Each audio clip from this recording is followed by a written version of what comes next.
Kinship is you can do a PhD on that in our culture.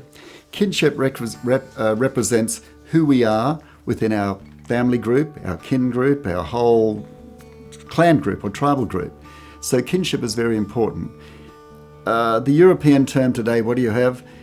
People who are unemployed, housing problems and problems within the family.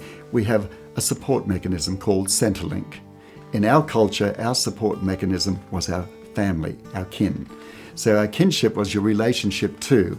Now, for instance, a little girl grows up, she gets married, she has a little child. That first little child is a daughter. Now, she is the mother and the father is the father.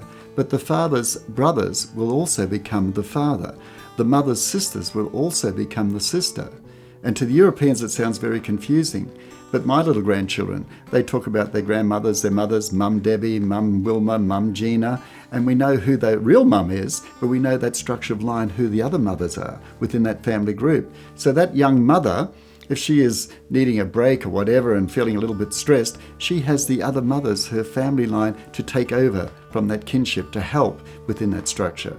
A young boy growing up, he learns to track, to hunt, to make weapons. Where does that come from? His father's brothers. His uncles in our culture, but in his culture, our culture, they're also fathers. So they take that role over of training and helping as well. So kinship within our culture is very, very important. And that's why we talked before about the missions, Cherbourg, Woorabinda and Palm Island. And we know we have families sent to all those areas. We may not have seen them, but once you mention the name, we know who they are and what line they are.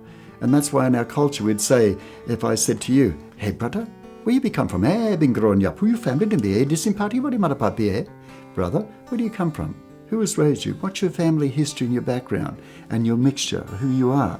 What are we doing? We're showing respect because we're not only talking to you, we're referring to your forefathers as respect. So we know your line of kinship, where you come from, so we can relate to that oral visually. We know where you fit within that structure. Very important in our culture.